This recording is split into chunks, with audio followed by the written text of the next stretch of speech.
ನಮಸ್ಕಾರ ವೀಕ್ಷಕರೇ, ನೀವು ನೋಡ್ತಾ ಇದ್ದೀರಿ ವಿಶ್ವದಾರಿ ಸುದ್ದಿವಾಹಿನಿ. ನಾನು ನಿಮ್ಮ ವಿಶ್ವ ಗಾಯಕ್ವಾಡ್.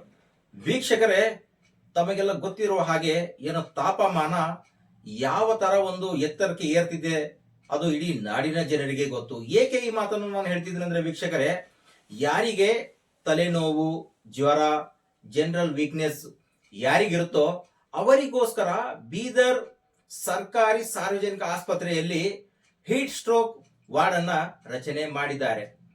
ಇಂಥ ಒಂದು ಸಿಂಪ್ಟಮ್ಸ್ಗಳು ಯಾರಿಗಾದರೂ ಇಂಥ ಲಕ್ಷಣಗಳು ಕಂಡು ಬಂದರೆ ಕೂಡಲೇ ಸರ್ಕಾರಿ ಸಾರ್ವಜನಿಕ ಆಸ್ಪತ್ರೆ ಬೀದರ್ನಲ್ಲಿ ಹೋಗಿ ಚಿಕಿತ್ಸೆ ಪಡೆಯಬೇಕು. ಏಕೆಂದ್ರೆ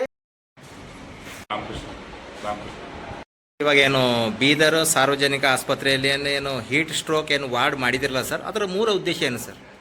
ಮೂಲ ಉದ್ದೇಶ ಅಂದ್ರೆ ಹೀಟ್ ಟೆಂಪರೇಚರ್ ಭಾಳ ಜಾಸ್ತಿ ಆಗಿದ್ದಕ್ಕೆ ಭಾಳಷ್ಟು ಚಾನ್ಸಸ್ ಇದೆ ಪೇಷಂಟ್ ಸಫರ್ ಆಗೋದು. ಅದಕ್ಕೆ ಏನಿದ್ರು ಡೈರೆಕ್ಟ್ ಇಲ್ಲೇ ಬಂದು ಅಡ್ಮಿಟ್ ಆಗ್ಬೋದು. ಆದಷ್ಟು ಅರ್ಲಿ ಟ್ರೀಟ್ಮೆಂಟ್ ಕೊಡ್ಬೇಕಂತ ನಾನು. ಸರ್, ಇದ್ರದ್ದು ಸಿಂಪ್ಟಮ್ಸ್ ಯಾವ ಥರ ಇರುತ್ತೆ sir? Heat ಸ್ಟ್ರೋಕ್ದು symptoms headache, fever, ಬಾಯಾರಿಕೆ ಮತ್ತು ಪೂರ ವೀಕ್ನೆಸ್ಸು, ಎದ್ದು ಹೇಳೋಕ್ಕಾಗಂಗಿಲ್ಲ ಅಂತ ಸ್ಟಾರ್ಟ್ ಆಗುತ್ತೆ. ಆಮೇಲೆ ಫೀವರ್ ಮೇನ್ ಫಸ್ಟ್ ಬರೋದು, ವೀಕ್ನೆಸ್ ಎಲ್ಲ ಆಗುತ್ತೆ. ಅಂದ್ರೆ ಅವ್ರಿಗೆ ಇಲ್ಲಿ ಯಾವ ಥರದ ಒಂದು ತಾವು ಇಲ್ಲಿ ಚಿಕಿತ್ಸೆ ಕೊಡ್ತೀರಾ ಸರ್? ಇಲ್ಲಿ ಬಂದ ತಕ್ಷಣ ನಾವು ಏನು ಹೀಟ್ನಿಂದ ದೂರ ಮಾಡ್ತೀವಿ. ಮತ್ತು ಆಮೇಲೆ ORS, ಮೈಲ್ಡ್ ಡಿಹೈಡ್ರೇಷನ್ ಇದ್ದರೆ ORS ಕೊಡ್ತೀವಿ. ಇಲ್ಲ ಅಂತಂದರೆ ಮತ್ತು IV ಫ್ಲೂಡ್ ಎಲ್ಲ ರಿಹೈಡ್ರೇಟ್ ಮಾಡೋಕ್ಕೆ ಗೊತ್ತಾಗ್ತದೆ. ಈಗ ಒಟ್ಟು ಇಲ್ಲಿ ಎಷ್ಟು ಹಾಸಿಗೆ ಒಂದು ಇದು ಮಾಡಿದ್ದೀರಾ ಸರ್ ಈ ಒಂದು ಆಸ್ಪತ್ರೆಯಲ್ಲಿ? 5 ಬೆಡ್ ಮಾಡಿದ್ದೀವಿ.